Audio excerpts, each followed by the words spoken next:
Welcome. We're back with 50% facts. Like, you guys can't tell, but I'm just on vacation for like 3 weeks. That's why you look so relaxed. Yeah, that's.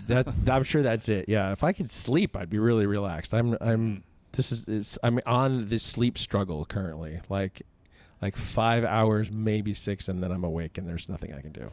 And what do you think that's from? I have no idea. Yeah, I get that from just having like back pain. Oh yeah. Yes, where I'll go to roll over, and then it wakes me up, and then sometimes my brain will kick in at that point, and then I start thinking about everything. And I would imagine for you running a gym and the podcast and everything, your brain's probably always going.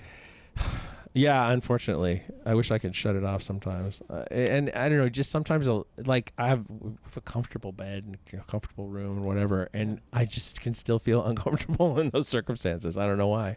Yep, same way. Sometimes it's a little warm or something. Yeah. But most of the time, I'm like, the bed, everything's comfortable. I'm right here. Why am I waking up? Why can't I fall asleep? Why am I only getting, I hate to look at the sleep thing. So do you ever use your watch or anything? Yeah, I do. Yeah, so it'll monitor my sleep. I really hate that because I think that maybe puts a little bit of extra pressure on me to get some good sleep, and then I wake up and look at it and go, "Oh, great! It says 4 hours," or it's all interrupted the whole night. It's very sometimes disappointing. Yeah, it's like when you look at the clock and you think that it's later than it is. Like, oh, maybe I've got 6 or 7 hours of sleep, and then you go, oh no, it's like it's been 4. Yeah. And now I'm awake and I don't know what to do. I'm sure I'll catch up on it this weekend, right? Yeah, you always kind of think that there's and it never really works out. And I keep reading about the like beneficial quality of naps. Mm-hmm. It's like I'd love to do that, like on a schedule as opposed to just sitting someplace and then falling asleep. Yeah, I don't have a scheduled nap time, but I do take naps. You do take naps? Yeah, I do. I love naps. I'm going to ask our guest to introduce himself. All right. My name is Ralph Caggiano. I own Longevity, which is a personal training and nutrition coaching service. I'm out of Vallejo, and what I do is I am a concierge service, so I go to the clients generally, and then when I don't go to clients, I also have a conditioning program that I put together as a small group. We usually try to keep it to 5 or less, and we do that on Wednesdays and Fridays, right from my backyard home gym. Wow. Yeah. And so Vallejo, just so that people know who are not in California or understand, is not far from Sacramento. Exactly. So we're probably about 50 miles, I think. Something like that. Yeah, because it's a little under an hour when there's no traffic, but as we know nowadays, there's nothing but traffic. Yeah, lately it's been that corridor of 80, and then as it abuts 50 over here, it's just been a nightmare. For years. Yeah. Years. Yeah. Like exactly. there seems seemingly no end in sight. Yeah, there was a point, I think, when everybody moved out this way, and then the commute changed, and it used to be a very easy commute, and now it's turned into, it doesn't matter if you're going towards San Francisco or towards Sacramento, it's usually awful at least part of the day. Yeah, particularly between here and Davis, but also several other spots along the way. Yeah. I think my mic might have cut out on you guys. Did you hear it? I can still hear you. No, I'm back. Oh, okay. It might just be the headphones. Yeah, it's fine. It could be the headphones. Yeah, it totally is. I think it could be right down there is the connector. It might have like decided to. Is it snapped in? Yep, we're good. Okay. Sorry. Okay. Yeah, sometimes they do that. They have a mind of their own. Some of this equipment is starting to be old. Oh, man. Been like around for a minute. So starting to be like us. It's starting to be like us, yeah. You were telling me a little bit before about like how you got into a fitness track in the Coast Guard, yeah? Yeah, so I was enlisted active duty in the Coast Guard from 1991 through 1996. And from 94 through 96, I was my unit's wellness rep, which back then, that was kind of like a new thing. They weren't really, wellness, especially in the military and the services. That was like a very new thing. They thought, hey, you know what? We need to bring in this wellness idea to kind of start promoting fitness culture, but also just better overall health and wellness, regarding food and Mm-hmm. and the whole thing. And so they sent me to the Cooper's Institute for Aerobic Research, which is out of Dallas, Texas. It used to be. I think they still have the institute, but they don't do the same things anymore. So Kenneth Cooper was the father of aerobics back then. Yeah, that name rings a bell. Yeah, and so interesting how we kind of have come around with protein being like the thing right now, because back then carbohydrates were the thing. Right, yeah. Yeah, and it was all, hey, you know, you need a diet full of complex carbohydrates mostly, and aerobic performance and all this stuff. And now here we are, more about muscle building and protein. And anyway, that's just a whole nother topic. But so they sent me there. I got trained, went back to the unit, put together a whole fitness room because we didn't have anything. Mm-hmm. So the mirrors, the weights, the cardio equipment, all that stuff, put that together, started working with everybody on their nutrition and their fitness. And it was really fun and rewarding. I enjoyed it. Plus, I was a kid that grew up, I was born in the 70s and grew up through the 80s. Loved all the same things that everybody loves, the Rocky movies and all that stuff. Yeah. And, I would see that and go, man, I want to get into fitness because I want to look, which is funny, I wanted to look like Apollo Creed. I didn't want to look like Sylvester Stallone. Well, I mean, to be fair, you are much taller than Sylvester Stallone, so. That's true. Yeah. But I used to think that was pretty funny. I'm like, yeah, well, look at this guy's shoulders, man. That's the kind of shoulders I want to get one day. You Right. know? So that kind of got me into the fitness when I was a kid, and then it's turned into this passion, and I thought, I can take this from the Coast Guard and then be a full-time trainer and maybe open up my own gym and that kind of thing. Uh-huh. But I started looking into it and the finances and all that stuff, Jim, and I went, you know what? I'm going to have to go a different route. Yeah. Yeah, it's not the easiest road, It for wasn't sure. going to be the easiest road. And I was living in Hawaii. I was finishing up my enlistment. And so, I had a real tough time over there, having to go down to the North Shore after work and, enjoy the sun and the Right. water. Yeah. It was tough, man. It was tough. People don't understand how I suffered. But, I made it through. And then I transitioned out, and I ended up going into the California Highway Patrol right over here in West Sacramento. Yeah. Yeah, and then that took me away from fitness, funny enough, right? I mean, we're very fitness-oriented while we're at the academy. Uh-huh. And after that, It all goes to hell. It goes to hell because now you're about working that overtime when it comes up. Right.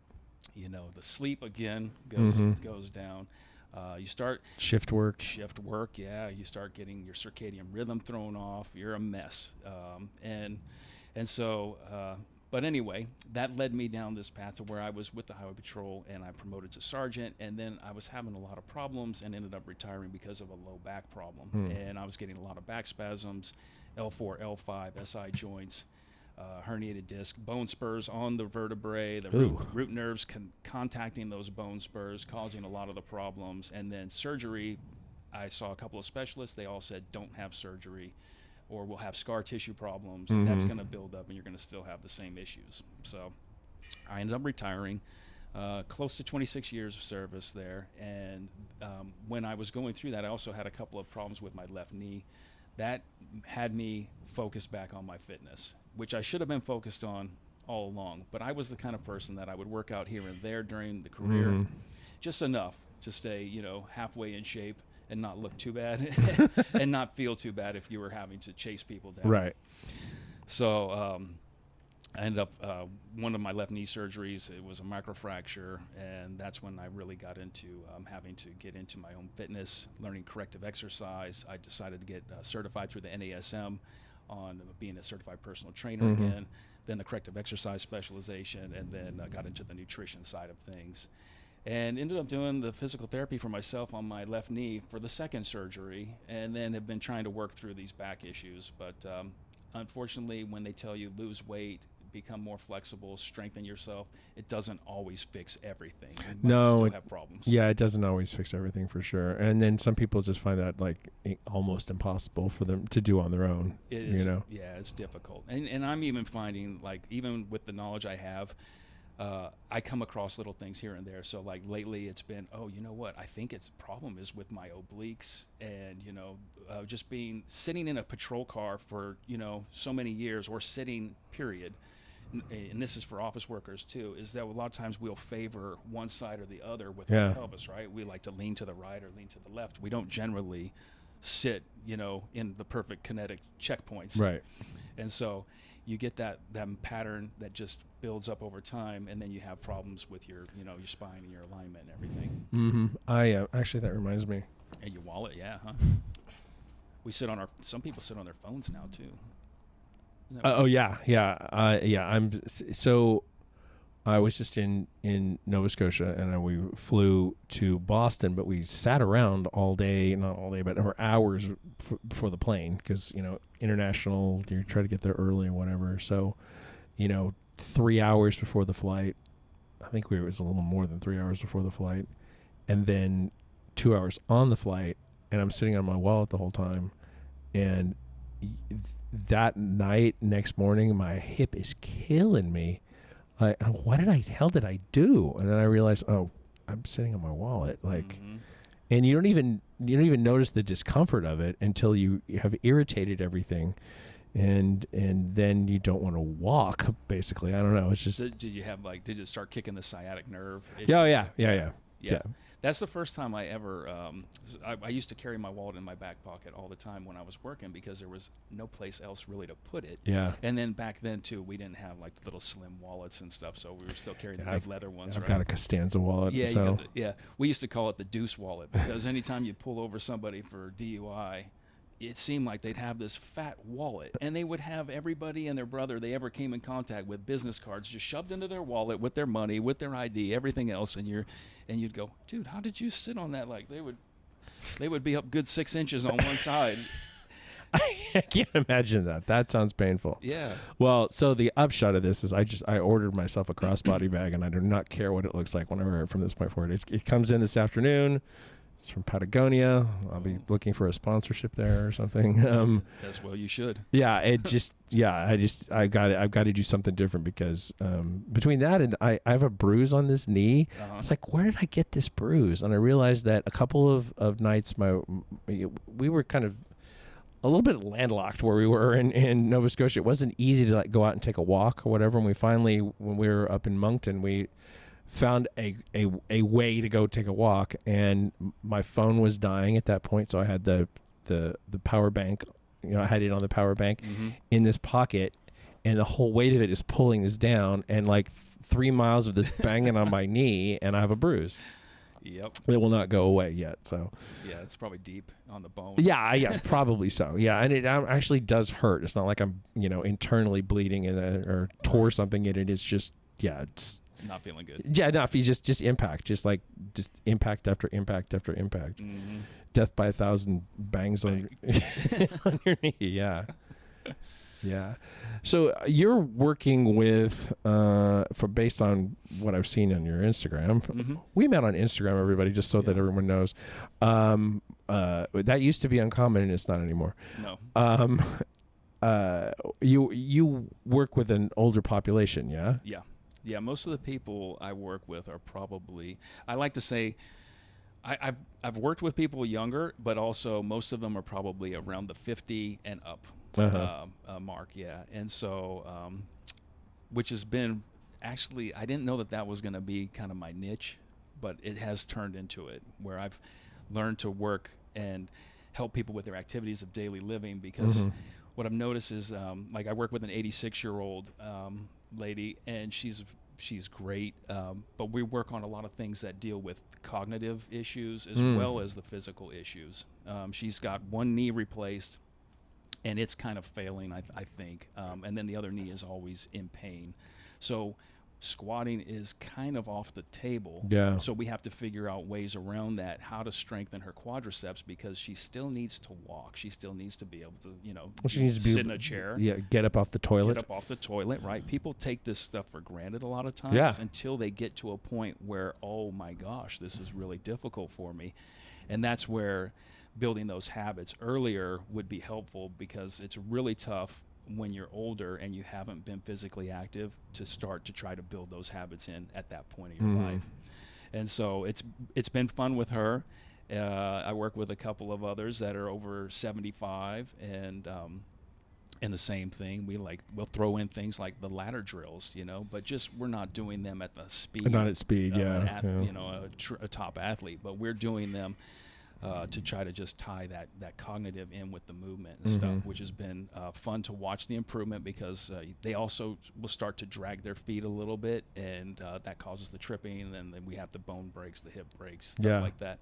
So putting that into their programming is good, along with the regular strengthening, using a lot of resistance bands or dumbbells, body weight, a lot of things. We have to be careful, because it seems like as you get older too, most people end up on blood pressure medications, and so we got to watch out for that. You got to watch the hydration. Hydration's for a big sure. problem. Yeah. With the blood pressure medications. That's right. It's so easy to get dizzy because they've gotten dehydrated. And it takes us away from being able to do too many things like down on the floor. Yeah. But that are also beneficial for working the lower body. So a lot of times I have to figure out ways, okay, how can we do this standing? And just regressions to normal patterns that we would do, like you would do here in the gym, your regular squats, your regular bench pressing, deadlifting, things like that. I still want to incorporate those type of movements. I just have to figure out, okay, where are we at limited right now? And then how can we build up to maybe getting back to doing a full squat again? And so it's been fun. It's been rewarding. I like that. I also like working with all the first responders. When we do the conditioning at the house, that's generally started with guys I used to work with. Oh, okay. Yeah, and I'd be like, hey, you guys need to come over, because I don't want to see them. A lot of times the lifespan of an officer after they retire is pretty short. Yeah, I've been aware of that. That's kind of scary, really. Yeah, and I think it just is, sometimes they may just not have the same purpose they had, or they have like identity issues. They're tied to the job, right? Yeah, and so it's about, hey, let's get these active habits built in, and maybe change up the nutrition a little bit, and back off on a few other of our bad habits. Well, to like what is the percentage of people that have maybe been, that you worked with, have been like fit in the past, kind of let things go fallow, and now are like trying to get back into it, versus people who were never fit, who are trying to now like improve the quality of their lives? I'd say we probably have, for me, there's probably 2 that have never been active. The rest have all been active to an extent, and I'd say probably overall fit, and then just let it go over the years. And that's probably about 20% of, maybe a little bit less, maybe 10% have just never been active at all and fit, from what I deal with. Yeah, that's actually so much harder situation in a lot of ways. But I think that at least they haven't developed bad habits around the fitness stuff, right? Because they just haven't had the exposure. It's like they're getting it for the first time, and so you're getting to teach them the right way to begin with. Right, which is fun. It can also be challenging too, because you're trying to, like, sometimes you'll show certain movements or whatever, and I try to keep them very basic. I'm not doing the Instagram, choreographed crazy stuff with them, because one, we don't need that anyway. But just getting them to do a simple, like, let's say I'm using a resistance band or a dumbbell, and we're doing something like a tricep kickback. Let's do a little something like that. I find it very funny, because a lot of times they can't just keep the wrist flat and straight, and they'll start wanting to curl their wrist and do kinds of crazy stuff like that. And I'm like, no, we're just working the tricep. Whoops, sorry. We're just working the tricep. We're not working the wrist right now. We'll do that later. Let's just work that tricep for a bit. I could see that. And it's got to be, I mean, if you've ever worked with kids, especially, like just pre-pubescent, just like in that range, or just like getting into early puberty, they're so awkward. And like you think of them as being, kids as being relatively graceful or whatever, but during those growth phases, they are awkward, and it's difficult for them to like quickly learn how to mimic a movement perfectly or whatever. And that's got to be somewhat similar in that it's older population. Similar. Yeah, it's very similar. Yeah. It's crazy. You think you think that kids would get it easy, but they don't necessarily. And like sometimes there's nothing more horrifying than watching a teenage boy kind of try to do some exercise for the first 15 times. Oh yeah. I worked with a 14-year-old early on, and just things like the bench press. we forget like they're growing, they're going through that stage of life, and they might be getting a little lanky in their limbs, and then they're all over the place with the pattern, trying to bench press. One side's stronger than the other. It's all wobbly, and you go, we're just using the bar here. Oh man, we got a lot of work to do. This looks like a problem. Yeah, well, that's the same with working with the older population too that have never done anything. Is they don't even feel. There's definitely no mind muscle connection at all. Yeah, so that's out of there. So when you're talking to them about, hey, tell me, how does that feel to you right now? Like if we're doing something like a row, oh, I feel someone might say, I feel it, up here in my shoulder, and I'm like, really? Yeah. I'm like, the rear of the shoulder? No, I feel it in the front, and I'm like, interesting. I'm like, because we want to feel it in the back. So then I have to kind of go, let's try to picture, that you're pinching those shoulder blades back. Yeah. And so that's always fun for me to try to relate and cue them properly, and then get their mind to think about that, because they just never connected with that at all. I sometimes think the first thing that we teach anybody is to pinch your shoulder blades together, because so many of the movements that we do, particularly in powerlifting, for sure, but beyond that, really require that stability back there. Yeah, right? that upper back tightness. Exactly. How do you manage expectations with them? That's a little tricky too, because sometimes I'll get asked, where should I be right now, or I feel like I should be able to do more, and then I have to help manage the expectations. I actually have to show them, like, well, here's where we started, and now here's where we're at right now. And so, like, starting with the client who was 86, and then even 78 for the other client that I'm thinking of, we started with maybe using little dumbbells that were like the little 3-pounders, right? And now we're using 10-pound dumbbells. And so I have to remind them, like, hey, this is where we started. Now we're here, and now we can actually progress further. I feel like we can progress to the 15-pound dumbbells. I feel like the way this person was doing exercises on the floor, I would put a resistance band around their legs. They do the clamshells and stuff to start strengthening the hips. And then glute bridges and things like that. And I'd say, at first, you couldn't even get your hips up off the ground barely. And now look where we're at. You're doing, 20 repetitions, and here's where we're constantly progressing. So it's almost just reminding them of where they started and to where we're at, and then give them a vision of where we want to get to, so that it kind of keeps them motivated to keep working towards it. Most of the time, they're happy to keep going anyway. Yeah. And for me, like, I think generally, and I think a lot of trainers would think the same thing, is like, we would prefer to work with somebody not too long term, but just, let's say 3, 6 months, 9 months maybe, and get them on track so that they could do this themselves. But I find that the older population really wants you to be there with them every single time that they're working out.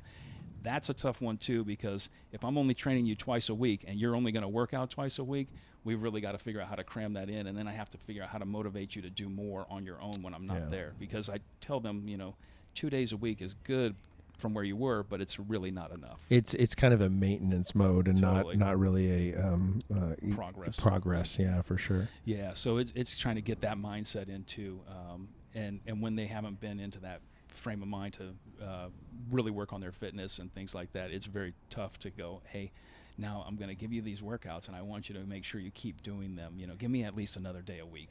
If you can give me 3 days a week, full body, then we're okay. And then you kind of work on your other stuff. Go for a walk, on the other days. Right. Do something to kind of keep yourself moving. To what extent are these folks in need of weight loss, or versus just building muscle for endurance about life?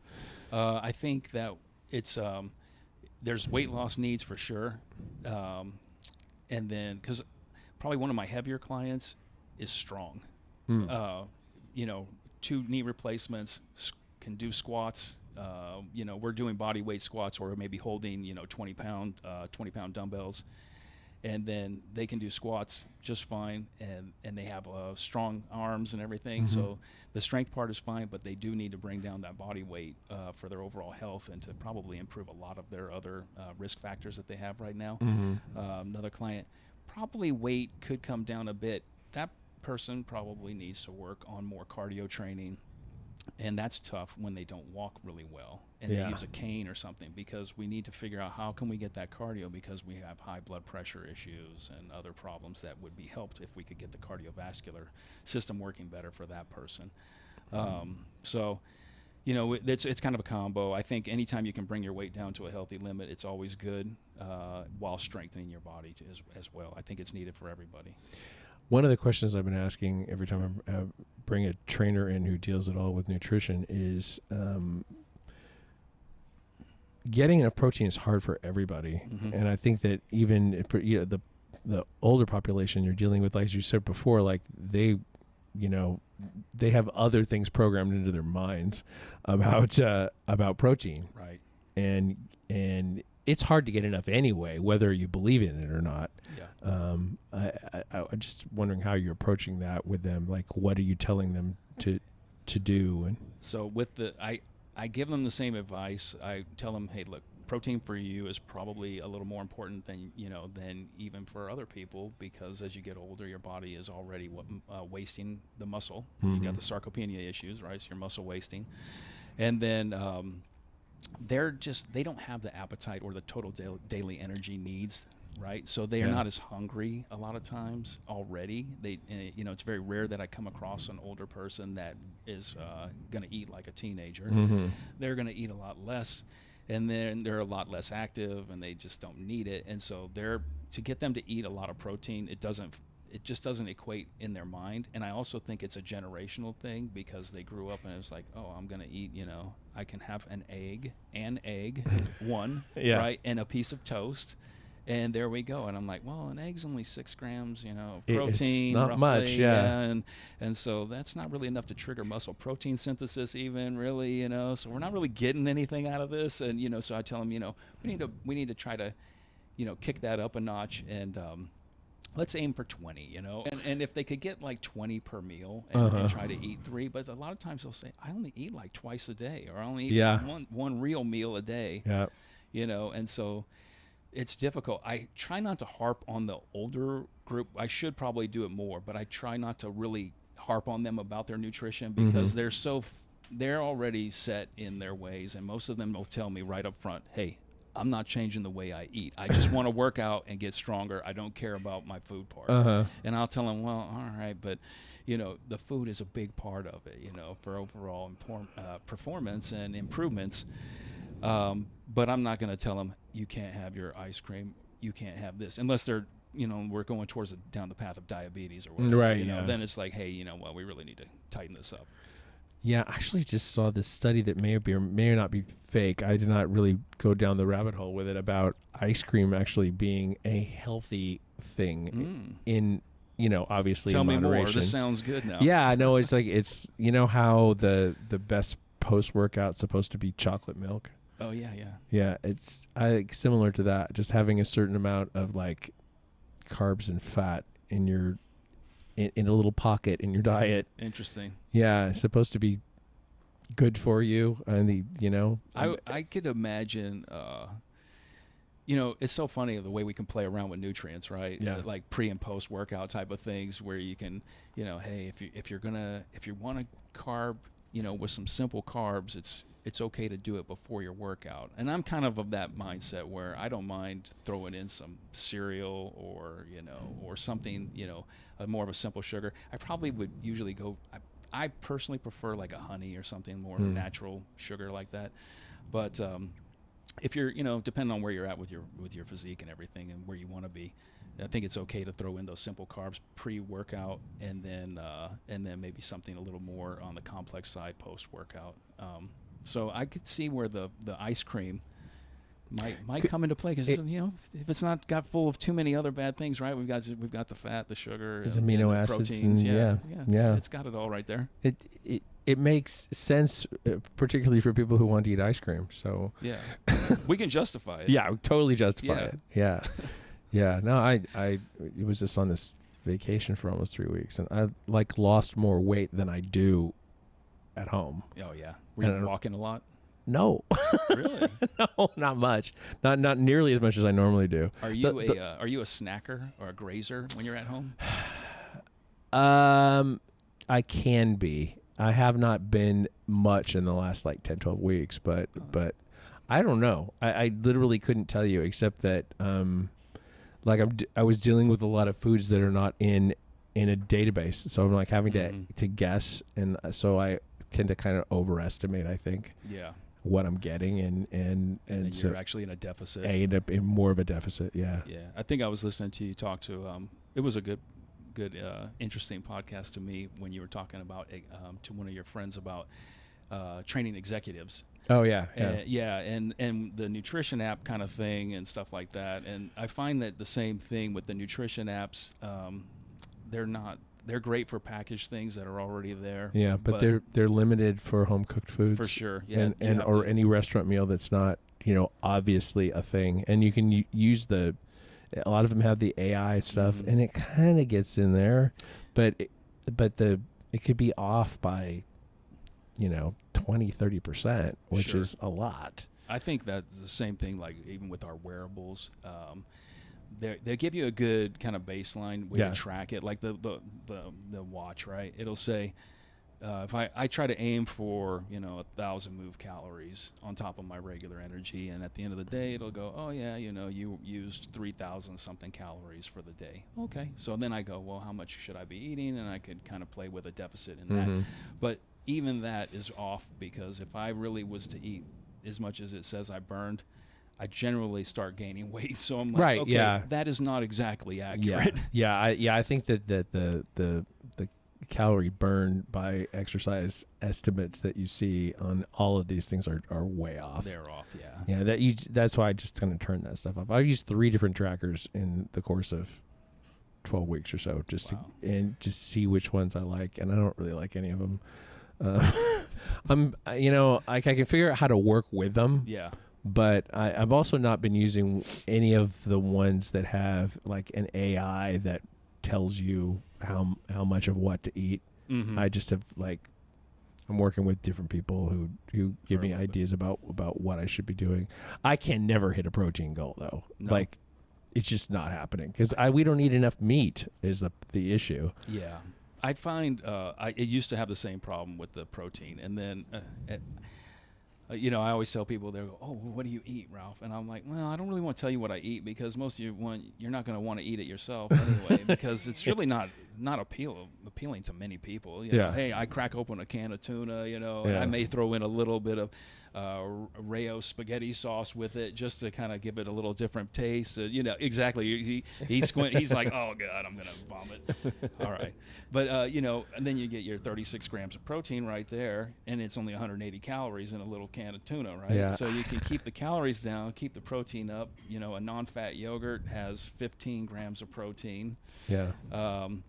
And only maybe like 90 calories. And you throw that in with a protein shake that has 25, not in with the protein shake. Sorry, everybody. I don't want to gross you out even further. You eat them separately. But, have a protein shake that's 25 grams. And, there you go. You got, what is that, 40? So, one of the things I have done this time around is mixing like a couple scoops of protein powder in with Greek yogurt and just sort of making it into what turns out to be a paste. And then it's like, then once it gets in your gut, it's concrete. It just stays there. Yeah. It's like that doesn't sound.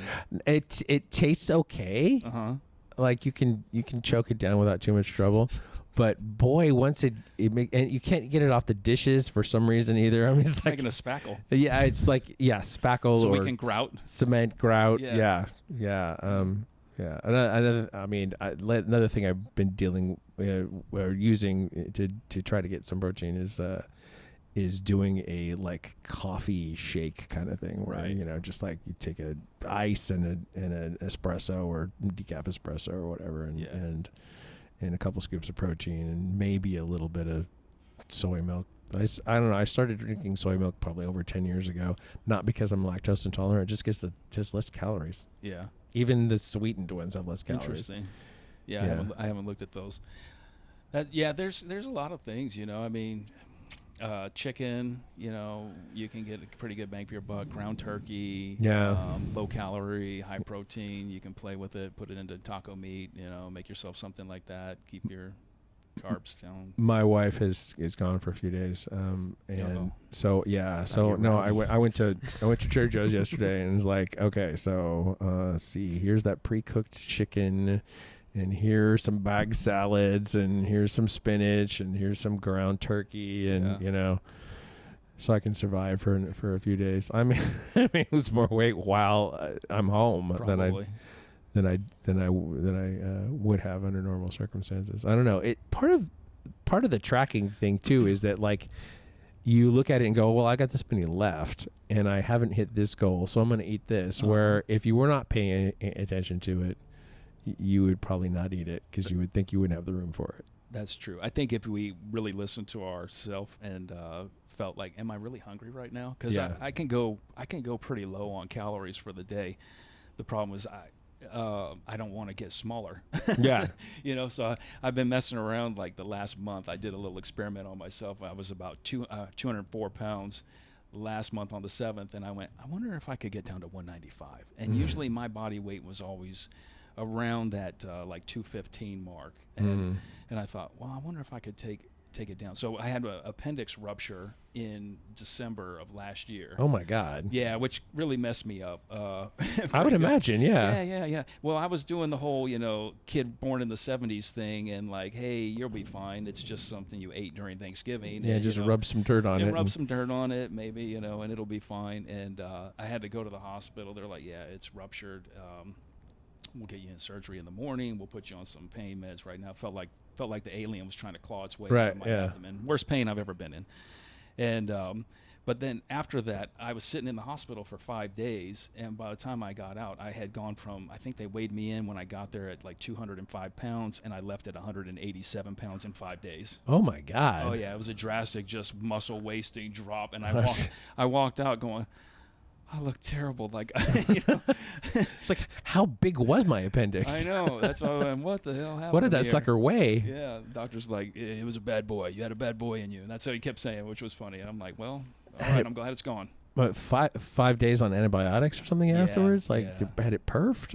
Yeah, it had, and it was gangrenous, and they had to take the ileum off the small intestine. So they took that, and then the cecum went up to the cecum and took that off on the large intestine side, along with the ruptured appendix, and then had to replace so there's like a valve, I guess, between the two intestines. At that point, they had to redo that, the ileocecal valve or whatever they call it, and so that causes all kinds of other issues later on down the road. We won't talk about that. Yeah, right no, I totally can understand that. Yeah, but so then it was zone. like, hey, let's get some weight back on you. So I was, and this, since we're talking about nutrition, let's talk about hospital nutrition real quick. Oh yeah. I get done with this surgery, and what are they feeding me? They're feeding me all this junk, just trash food. Everything's packaged and just horrible for you. And I remember thinking, hey, doc, is this really like what I should be eating, or is this all they have here? And he's like, oh, it's fine. This is what you eat this. And I went, oh my goodness. I was like, no wonder people get sick. Yeah, no kidding. I speaking of doctors, many years ago now, had a primary care doctor who was like, well, what do you do about exercise? Well, I lift weights and I walk. I don't like run or whatever. And he was a runner, and it's like he entirely discounted any effect from walking. Oh, interesting. Yeah, it's like, oh, that's not really cardio. It's like, yeah, it is. Exactly. And one of the kind of, nothing's ever new in fitness, but kind of the new emphasis on walking is comforting, because like the numbers back it up. If all cause mortality falls if you're over X number of, I think it's 7,000-8,000, something like that, steps a day. But it was very defeating. The same doctor, like I had intentionally lost 15 pounds, and I said, oh, I lost 15 pounds. And he said, on purpose? It's like, well, no. If it wasn't on purpose, then I have cancer or something. That's right. We got a problem. And you should be asking me a different question. And it's like, it was very frustrating. They're behind the times on a lot of that fitness and nutrition. They give a lot of bad advice from what I've been observing. Yeah, I saw a neurologist last year for a thing I had going on, and this foreign trained neurologist. Mm-hmm. It's like, yeah. Again, it was like walking. It's like, oh, you don't like, just exercise just makes you hungry. Really? Exercise just makes you hungry. It's like, okay, fine. That's Can funny. I go now? Stress does too, Doc. Yeah, You know, yeah. there's a lot of things that might make you hungry. Yeah. You know, that's funny. Yeah. Yeah. Going back to like stress eating or whatever. I mean, I'm one of those people, unrestrained. If I am not sleeping well, I will eat more to stay Yeah. awake. You know what, that happens. I think that's kind of. I think there's been research into that with sleep deprivation, and then throws off people's eating patterns. A lot of times they'll end up overeating, over consuming for the day. It's something about probably cortisol or whatever. Something triggers it, and then you just want to go crazy and start eating. Yeah. You're trying to shove calories in to keep your brain metabolism Probably, going. huh? Yeah. Yeah. It's frustrating. Yeah. Let's roll back in your career a little bit. Like, what you have? Do you have any really crazy CHP stories? Crazy CHP stories. There were a lot of interesting events that occurred during my CHP time. There was, let's see, I think one of the I don't know, what do I tell? There Allegedly. Well, there's just you've run across so many different people, right? Yeah. And you have people that are having a bad day, or you have people that are, you know, a little bit mentally challenged in certain ways, and you know, like I remember one time just something goofy, and it was just, you know, there's a guy, and we're down in Los Angeles. I'm working there. That's where I broke in, is West LA, and that was in 1997, and when they had this guy, he's standing on this off ramp, and he's got his bike with him, but for some reason he's got his pants down, and he decided he's gonna, you know, masturbate while people are driving by in the morning commute. You know? Oh, well, you know, there's nothing like a show first thing in the morning, You right? know, he's like, hey, you know, here we are. I'm entertained by traffic. Apparently. And then we get called, and I thought, oh, is this how the job's gonna be? So we go and you know, get there, and he's like pulling up his pants to run off, and he jumps on his bike, and I'm just running down the ramp. I left, you know, we had a couple other units there, but I'm running next to him, and I'm like, hey, what are you doing? And, you know, so I'm on this like casual jog, hey, you know, and he's like, hey, leave me alone. And I said, well, I can't, because, you know, you got your pants down back here and stuff like that. And, you know, take him, and we book him. But it was just, you know, there's just a lot of silly things like that happened. There was some serious events that happened that, you know, that you just try not to think about too much. Saw a lot of people, unfortunately, a lot of people die or dead, and had to break the news to family members about that. That was never any fun. So that happened probably actually more in my last 3 years on the job than it did during the rest of my career, which was different for me too, to come at that point and have to do those kind of things. Do you feel that something changed that caused that to be true, or just? I don't know. Honestly, I'm not sure. After we were kind of going through the pandemic, and then after a lot of things changed, and you know, and then with the homeless population and stuff like that, so you would come across a lot of people that just died living out on the sides of the freeway. Yeah. You know, that was one of the things too we used to talk about. We're like, there needs to be something to protect pedestrians from being on the freeway. Like that, it doesn't need to be. People need to make sure that, I think the freeway is not a place for pedestrians, right? You know, and they started making it okay. Yeah. You know, and it wasn't enforced anymore, and that became a problem. Yeah. I've been puzzled by. I'm fine with people protesting. Protest all you want to, but doing it on a public freeway is a scary thing, and like people could die, and that's probably not what you want connected to your cause. Sure. I guess. Yeah. It's my easiest way to say it. Sure. We'd have a couple where they'd shut down the Bay Bridge. You know, oh yeah. They chain themselves across the bridge and sit out there linking arms. We've got other people in traffic though that are having issues. Some people are, you know, on their way to the hospital in San Francisco. They're stuck. And they're stuck all because you're upset about something. And a lot of times people that were out there, they were out there being paid to be there. So you go, okay, well, this is like a job for them. You find that out as you're arresting and going through the process. But those things don't get really, you know, people don't hear about that a lot.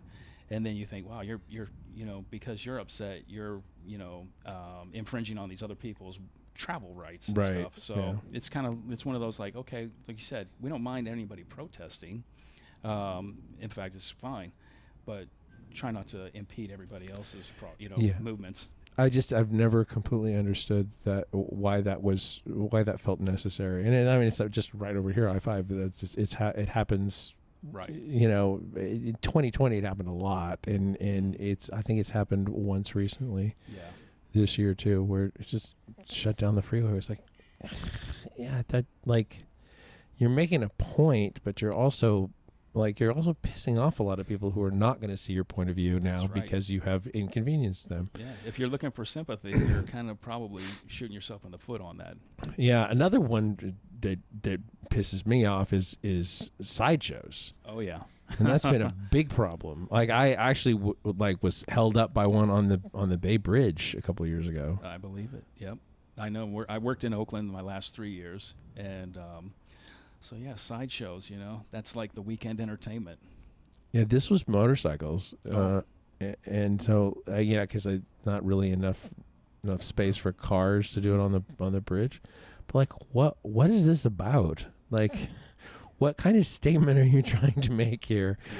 Yeah. I don't find this entertaining, so I'm not your audience, and I'm finding it irritating because I can't move forward. Like, why? I don't understand the why. Yeah. There. No. Yeah, and then if you do move forward, right, then you get to face the wrath of whoever's running the sideshows. Yeah. Yeah. Yeah. I don't understand. How from an enforcement perspective, like, what can CHP even do?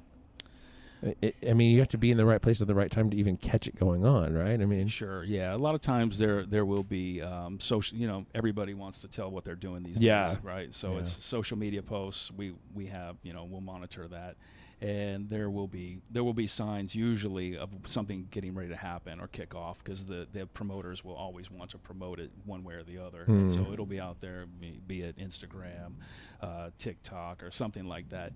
And we will monitor those accounts that usually do it, and then hopefully we are ready to go when it's time. And then it's about just gathering the information, taking pictures of stuff that's going on. Everybody's got body worn cameras now. We've got cameras in the car, so let's get the the video evidence.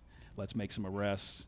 Let's impound vehicles for longer periods of time to make it more difficult for them. And so that's the way we go about it right now. And then we do our job, and then we turn it over, and hopefully the district attorneys do their job, and there's actually a little bit of teeth in the law. Yeah, and so they can be discouraged from doing it again. Yeah, if we're not going to discourage it, then why are we even risking anybody's safety to deal with it? Yeah, no, that's true. That's true. That can't be it can't be the most comfortable situation to be in the middle of, as as someone walking, I guess. Right, yeah. Yeah, it's scary. Mm-hmm. I just don't understand. Yeah. Generally, those come with and everybody's got somebody's got a gun and all this other stuff. Yeah. The sideshows, they shoot at each other during the sideshows, and if somebody doesn't do it right, they'll shoot their car up. It's insane. It's my God. What's the thinking here? Oh back in the day, it used to be just going out and like doing a little drag race against Yeah. each other, right? Out someone in an orchard or something like that around. Now it's let's take over a intersection in a residential neighborhood and just spin donuts constantly until we smash into the light standards and stuff. Yeah, Yeah. I don't get it. When I was a kid, I didn't have that money for tires either. So, if we weren't going straight, I wasn't burning them tires up, man. Yeah, for sure. I don't want to do anything to my tires. Right. I know. I'm like, hey, these are 40,000 mile tires. I want them to last 50,000. Right. I don't want to pay for these again. Yeah, and in California, with our level of pollution, rubber breaks down faster. That's right. And so, that's a concern as well. You just don't you don't want to revisit the tire shop when you don't have to. Yeah, what's wrong with these guys? They're not thinking. Earth first. Yeah, for sure. Do you have a favorite success story of somebody that you worked with, in terms of anything? But I was thinking about clients, but just period. That's a good one. Favorite success story. Well, last night we celebrated my mom's 78th birthday, and so this is the freshest in my mind right now. But she had some friends over there, and I trained my mom as well. And she was telling them like, "Hey, we went on this vacation. They just got back from San Diego. Her and my father. They were down there at a family vacation for celebrating an anniversary, I believe it was, and a wedding. I'm thinking that's right. I'm probably wrong. They're going to yell at me about not knowing. But yeah, so she was talking about, hey, without working with you, I wouldn't, I would have trouble like lifting my leg over into this deep bathtub, to take a shower. I would have trouble, squatting down here to do this, and all the movements that she needs to do just to get along and get around, and even just walking different places that used to be trouble for her. She's like, oh, I can walk so much further now. And so hearing her, say how much, and she's like, oh yeah, without working with Ralph, I wouldn't be able to do any of this. That makes me go, okay, good. Yeah, that's working, and I can see it right from my own mom. Yeah, that's great. Yeah. That's great. You were talking about hospital food earlier, and I was going to mention my mother-in-law is 86. Okay. 2 knee replacements. She walks about 4 miles every day. Oh, nice. And she goes to Silver Sneakers program, and whatever.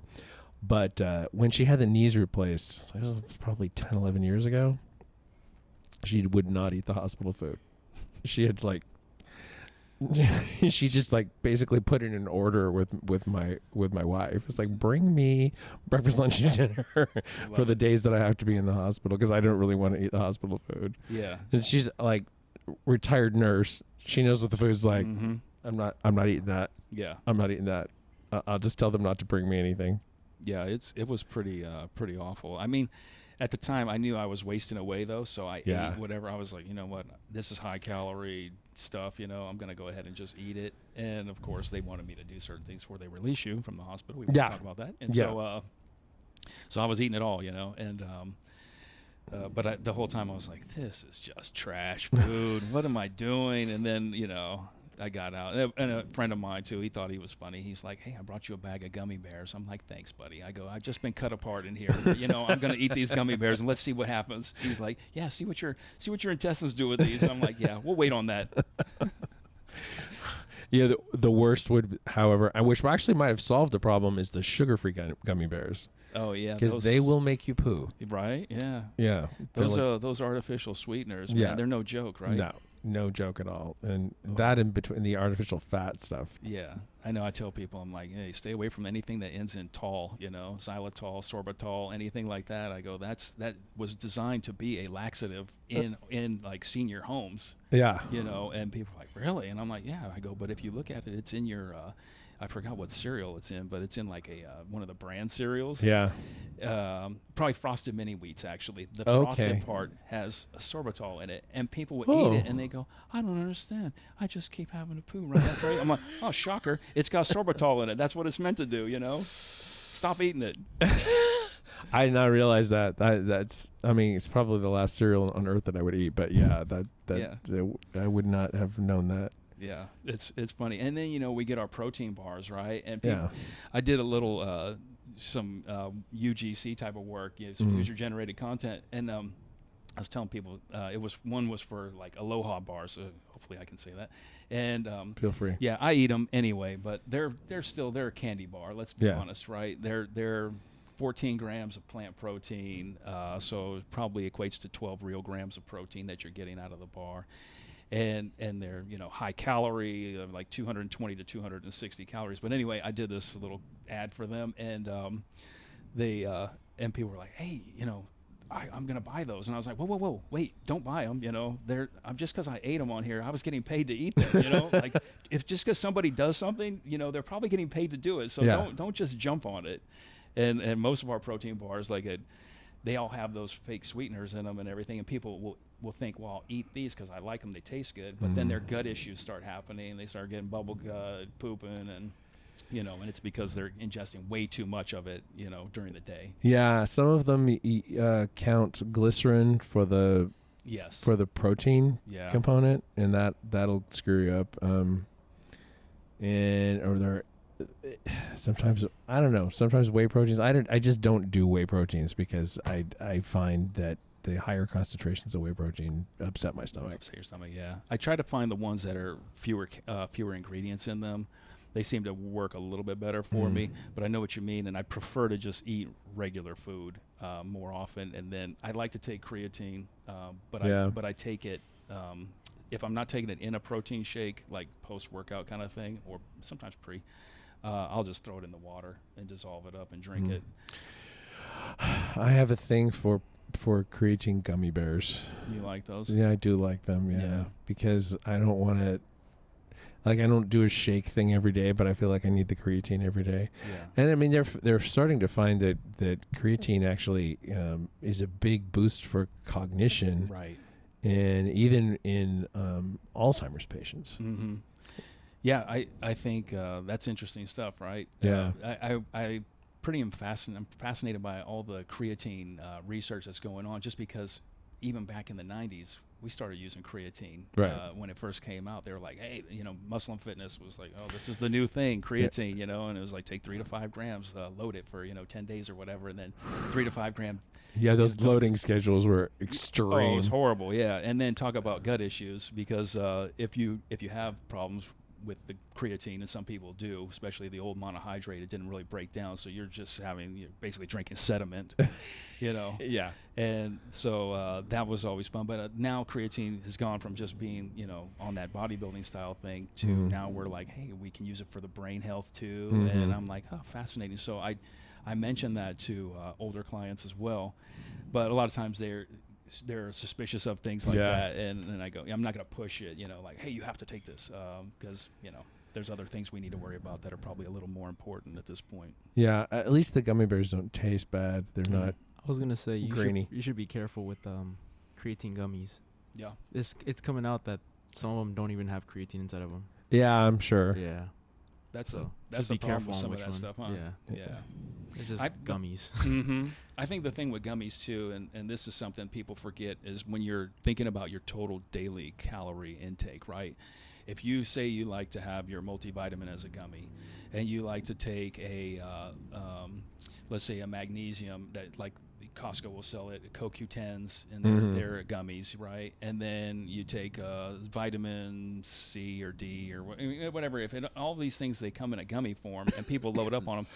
They can be ingesting like 75 to 100 extra calories just in gummies. They're 10, 15, 20 calories. Exactly, yeah. It's that gummy kicking back. I don't know what it is. Those things linger.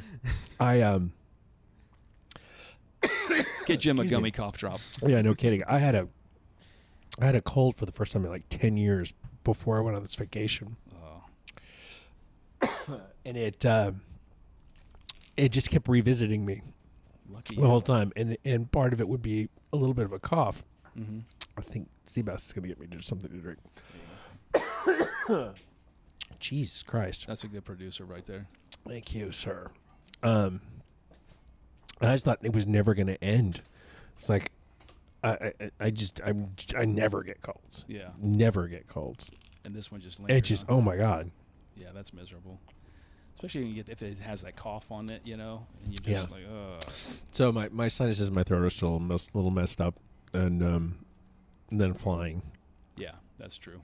I have a actually tip for people who are flying, and if you have ear problems from flying, especially if you're going into a plane with a little bit of a cold or allergies or whatever, they sell these little thing called ear planes, and basically it's a one-way valve. Okay. And you stick them into your ears so that the cabin pressure changes don't affect you to the extent that they would otherwise. Interesting. So you put them in before you take off. Get to altitude, you can take them out, or you can just leave them in. If there's a screaming child near you, you can just leave them in. Okay.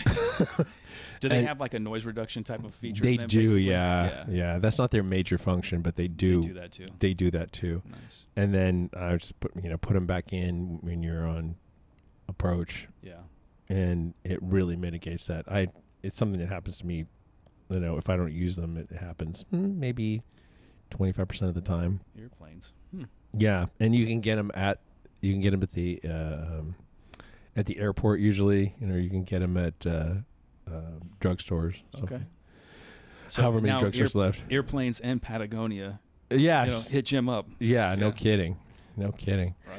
Right. To wrap things up, I know you do a little acting. A little acting, yeah. Yeah. Tell me about that. So that was something that just happened. I was posting a lot of my fitness stuff on Instagram, like all of us weirdos do. Yeah. And a friend of mine, she's into, I went to law school. I know that's a whole nother story. I went to law school at one point when I thought, oh, let me have a backup plan in case I get hurt on the job. Right. And so I went to law school, made it about halfway through, and then dropped out. It was an expensive learning lesson, but you know what? It was a good one, though, you know? Yeah? Yeah, it was good. Good for me, for my experience. Not for my finances, but for my experience. So anyway, this friend I went to law school with, she said, hey, you know what?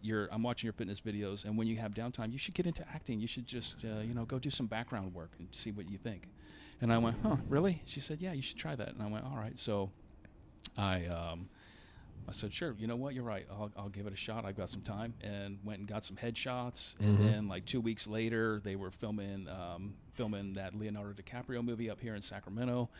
And I put in for one of the background roles, and I got the gig and came up, and I was here for a day and on set watching Leonardo DiCaprio and his co-stars run through this scene and do it over and over and over and over. And then the director said, hey, guess what? We don't want to use any of you extras, so we'll pay you and you go home. And that's it. So that was my first acting gig. And you didn't even get to as far as the cutting room floor. I didn't get as far as the cutting room, but I did get the catering truck. Yeah, nice, so nice. Yeah, craft services. That's always nice. Exactly. And with a DiCaprio film, you're talking high-end right, craft services. Yeah, it's not a student film or anything. So, yeah, I went from that, and then and I actually liked it. I did enjoy myself there. It was funny because it was very positive. Even from the time I got the headshots with my photographer in Emeryville or Oakland, Lisa Keating. She's really cool, easy to work with. She's shot a lot of top celebrities and everything, some Oscar winners, and she was fun to work with. I was like, wow, this is really positive. It feels fun, you know. And then went up there, and everybody was in a good mood, positive. And which was a shock for me coming from, working in highway patrol, where everybody's like, oh man, I can't wait to get to the retirement age. Yeah, get out of this. And then I booked a little TV pilot, like a hopeful TV pilot, I call it, and got to play a pilot in the pilot. And yeah, they killed me off though. I hope I'm not ruining anything. But spoilers. Yeah, spoilers. And they killed me off. And I was a drunk pilot. Yeah, I take this kid up, and I think he knows how to fly, and he crashes the plane, and I'm the only one that dies in the plane crash. And then they pin it on me and say that's because I was 2 times over the legal limit. I'm like, oh, how ironic. Couple print ads, playing a physical therapist, which was fun because when I went in for the audition, they were like, hey, Ralph, do you think you could pretend to do this? And I said, not only can I pretend, I actually do things like this. So they had me run through like a little improv with somebody on fixing some plantar fasciitis issues and stuff like that. And that was a good little gig. And then something for an alcohol company, which turned into a big party during the shoot, which was also fun. Yeah, that was... that sounds amazing. It was actually, I will say, it's a funny company, Big Sips. They're kind of, they're a high alcohol little bomb, basically. Oh, yeah, like a buzz bomb. Like a buzz bomb, yeah. Mm-hmm. Yeah, and so we had a good time there. They brought in a lot of stuff, and as we're going through it, next thing I know, I'm like, this has just turned into a party, and I'm getting paid for it. Okay, I'm nice. on with this, yeah. And then got on the little background job with the Ted Danson show on Netflix, where I got to actually interact with Ted Danson a little bit. Oh wow, which was fun. Yeah, seeing him growing up, doing Cheers and stuff like that. Yeah, and now I'm like, hey, I'm talking to him and.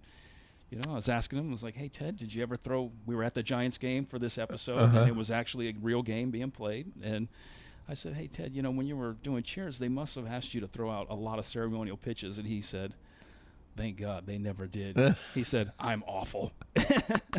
But he was really fun to work, just to be there and watch him work. Yeah, I walked by that bar the other day. Did you? Yeah, when we were in Boston. Yeah, crowded. I don't know. I didn't because it's down below. Yeah. It literally is down below. I don't know. I think that the issue is that like the outside of the bar was shot for the show, and the inside of the bar was actually was modeled on a different studio or something. It was modeled on a different bar in Boston, and they built the set to reflect that. That makes sense. So they sort of made an amalgam, but the sign is right there. It just still says Cheers, and they sell Cheers merch there and stuff. I bet they do. Yeah, probably a ton. Yeah.